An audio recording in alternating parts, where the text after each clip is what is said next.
I'm coming for it all. He's not gonna stop. Then you make him. Hello everybody, welcome back to Screenstars. I'm here today to bring you my review for Creed 3. The film is directed by Michael B. Jordan and stars Michael B. Jordan as well as Tessa Thompson and Jonathan Majors. Now this is the third in the Creed Rocky films, I suppose, the continuation of the Rocky franchise. And this time round, Michael B. Jordan's Adonis Creed is pretty much semi-retired. We see him at the beginning have a rematch with the Ricky Conlan character we saw in the first Creed film. But he's pretty much hanged up his gloves by this point in his career. He's kind of running his gym, coaching new fighters, promoting fighters, all that kind of stuff. His daughter that we saw in the last film, he's now growing up. His wife is pretty much retired from the music biz. She's kind of like a writer now and producer for music to preserve what hearing she's got left. So things are pretty good in Adonis Creed's life. And then Jonathan Majors' character Damien turns back up, and we learn that Damien and Adonis kind of grew up like brothers back in the day on the streets. They were really close. Damien was a prodigy in regards to a fighter at the time. He was, probably set to become a very strong professional fighter, amateur fighter and a professional fighter. However, they get into some kind of trouble and he ends up going to prison for 18 years. He then, when he is released from prison, reconnects with Adonis Creed. However, it soon becomes clear that Damien has his own agenda, and he will stop at nothing to get a shot at the title and take everything from Adonis Creed, someone who he believes turned his back on him when he was in prison. Right, what are my thoughts on Creed 3? Well, the first thing I want to talk about is the first two Creed films.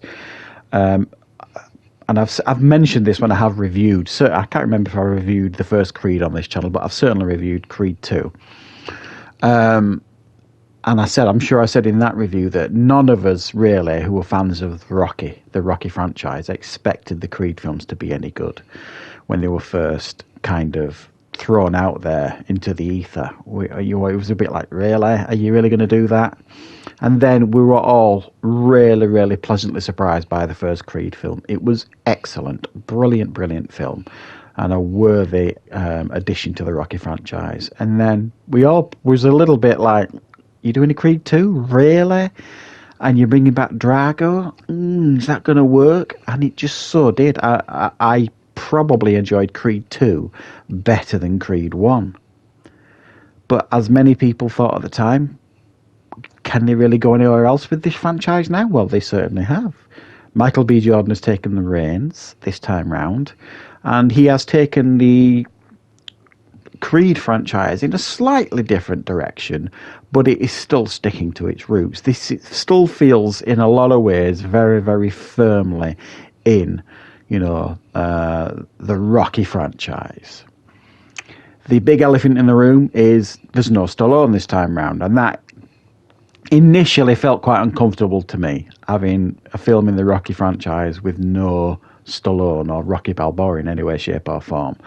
But you may or you may not know, there was some kind of dispute with Stallone and, the producers, and he's come out and publicly said he wasn't particularly keen in the direction that, the film was going in. So he gracefully stepped back.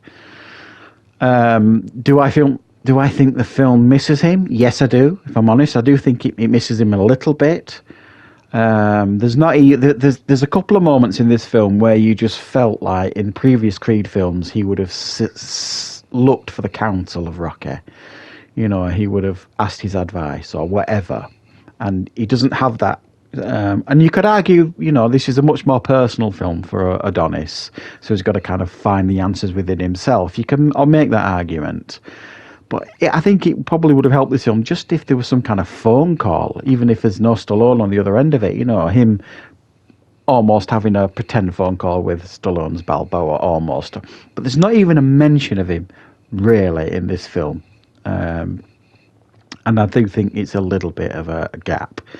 But beyond that, really, there's not an awful lot to criticise with this. This is another fine addition to the Creed franchise. I think Jonathan Major's Damien is an excellent villain because it comes from a personal angle to Adonis. It gives him a different kind of villain.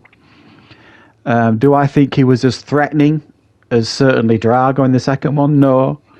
Do I feel like there was more at stake with him facing Damien than he did in Drago in the second one? Probably not. That felt the more exciting fight to a large degree. And they tried to sell the confrontation between them as, it's a battle from their childhood, which was great. But, Adonis had been retired out of the ring for 3 years, so he's got to kind of get back his skills and his training and all this kind of stuff. Which that never really sat right with me. I just didn't buy that he was an aging boxer so much in this film. It didn't sit right. It didn't feel particularly right. And then we were supposed to believe that Damien is this huge, threat to him when he's only had one professional fight in this film, which you see in this film, which I won't spoil. So you're kind of like, well, Creed's like, much revered champion.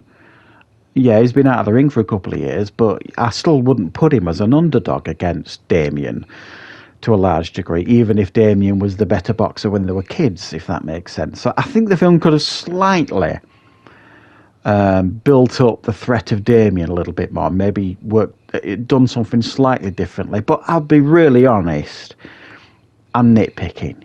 There's things here you could nitpick on. Damien getting a title shot when he's not even a pro at that point, 18 years in prison. It just wouldn't happen. But this is a film. It's fantasy, so you can forgive it a lot. It's entertaining, though, this film. It's well made. To say this is Michael B. Jordan's directorial debut, it's really nicely shot. The fight scenes are excellent. It's gone in a slightly different direction. It's almost like anime style. Really, really fab how he's done some of the boxing scenes and things like that to make it feel like a real slugfest most of the time. And I think he's definitely got an eye for direction. I think this is a fine addition to the Creed franchise. I really, really do. I think so far we've been spoilt with the Creed films. I think they've all been excellent. And I do think they all stand tall next to the Rocky films. And personally, I hope we get more. Because this one looks like it's going to perform quite well at the box office as well. So if you're a fan of the first two Creed films, or you're a fan of the Rocky franchise, you're a fan of boxing films, check out the Creed films. You will enjoy them, and you will certainly enjoy Creed 3. So thank you very much for watching, guys. Don't forget to call back on the channel for loads more reviews and content very, very soon.